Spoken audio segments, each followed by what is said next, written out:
High guys, welcome back to our channel जिमीत 1217। आता मी आली आहे महालक्ष्मी मंदिरात। तुम्ही बोलतील की आम्ही तर महालक्ष्मी बघितली आहे, अहो पण ती डहाणूची होती, ही निर्मळची आहे। नालासोपारा पश्चिमेतील निर्मळ इथे रावार गावात हे मंदिर आहे।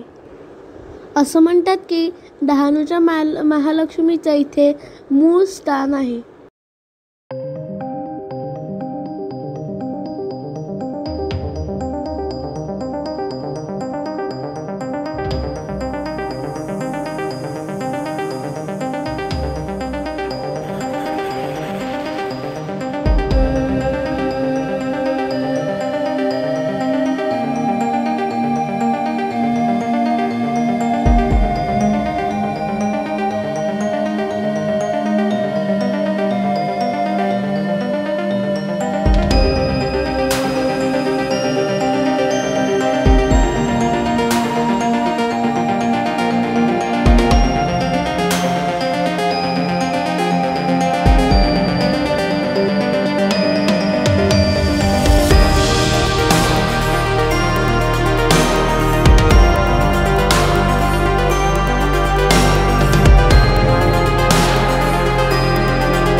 महालक्ष्मी माते की जय।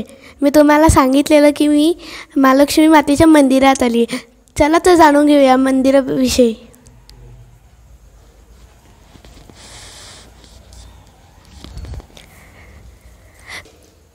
तुम्ही मला मंदिराविषयी थोडीशी माहिती द्या ना। सदर मंदिर महालक्ष्मी मातेचं पुरातन मंदिर आहे आणि मूळ स्थान आहे महालक्ष्मी आईचं। हे स्थान पूर्वीपासून ह्या ठिकाणी आहे आणि या मंदिराचं जतन सदर जागेच्या आजूबाजूला राहणारे आमचे वनवासी भाऊ भगिनी आहेत, त्यांनी ते व्यवस्थितपणे जतन करून ठेवलेलं आहे। त्याची पूजापाठ वगैरे सुरू असायची। सदर जागेत मंदिर नव्हतं, परंतु गेल्या वर्षी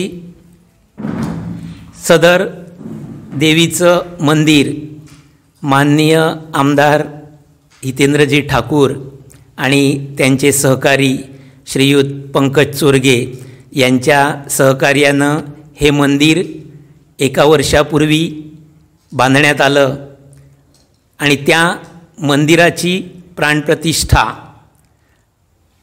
पंकज चोरगे यांनी नाशिकहून ब्राह्मण वर्ग बोलावून आजच्या तिथीला पार पाडलेलं होतं. आजच्या दिवशी त्या प्राणप्रतिष्ठेचं 1 वर्ष पूर्ण झालं.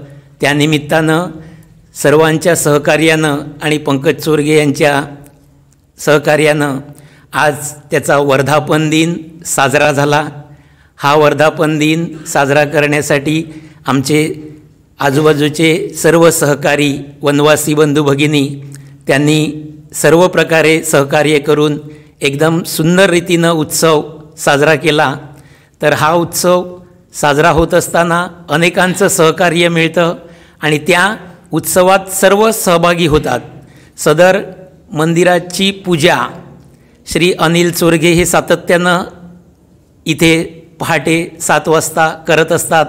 तसेच ह्या मंदिराच्या शेजारील भाऊ भगिनी पूजेसाठी सहकार्य करून रोज देवाची पूजा, फुले, भांडी वगैरे जे नित्यनैमित्तिक कर्म आहे ते यथासांग पार पाडतात आणि त्या सगळ्यांच्या सहकार्यानं आजपर्यंत या महालक्ष्मी मंदिराची जी व्यवस्था आहे ती व्यवस्थित होत राहिली आहे. आणि आजच्या तिथीप्रमाणे सुंदर पाठोत्सव साजरा झाला आणि अनेक भाविक दर्शनासाठी इथे येऊन गेले. त्यांना एक देवीचा चांगला स्पर्श जाणवायला मिळाला, जेणेकरून देवीच्या कृपेनं आपण चांगल्या पद्धतीनं जगतो ह्याची एक अनुभूती आम्हाला या जागी प्राप्त होते. माझ्या मम्मानी मला देवी मातेबद्दल स्टोरी सांगितली आहे, ती तुम्ही सांगू शकतात का? थोड्या प्रमाणात मी सांगू शकतो. सदर देवीचं स्थान या ठिकाणी पूर्वीपासून होतं, परंतु ह्या ठिकाणी त्या देवीची उपासना, पूजा पद्धती जे आजूबाजूचे लोक होते त्या लोकांनी व्यवस्थित न केल्यामुळे देवीची थोडीशी अवकृपा झाली आणि त्यामुळे ती देवी भक्तजनांवर रुसून ती डहाणूच्या महालक्ष्मी मंदिरामध्ये स्थायिक झाली. अशी छोटीशी थोडीशी आख्यायिका सदर महालक्ष्मी मातेच्या मंदिरासोबत आहे. आणि आत्ता ज्या डहाणू येथे श्री महालक्ष्मी मातेची यात्रा जी सुरू आहे त्या महालक्ष्मी मातेचं स्वरूप हे मूळचं इथेच आहे. धन्यवाद. थँक्यू.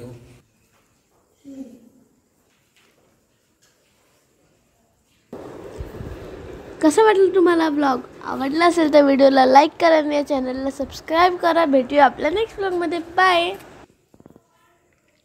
सदर देवीच्या ठिकाणी मागील 30 वर्षापासून पूजनीय दादांच्या कृपेनं स्वाध्याय चालू असतो आणि तो सातत्यानं 30 वर्ष हा स्वाध्याय इथले भाऊ आणि इथल्या ताई नित्य नियमानं येतात आणि अशा प्रकारे त्या स्वाध्यायाच्या माध्यमातून भगवंताचं स्थान आणि भगवंताच्या अस्तित्वाबद्दलचं ज्ञान, वैदिक संस्कृतीचं ज्ञान ह्या शेवटच्या माणसापर्यंत आणण्याचा छोटासा प्रयत्न देखील इथले ताई भाऊ करीत असतात.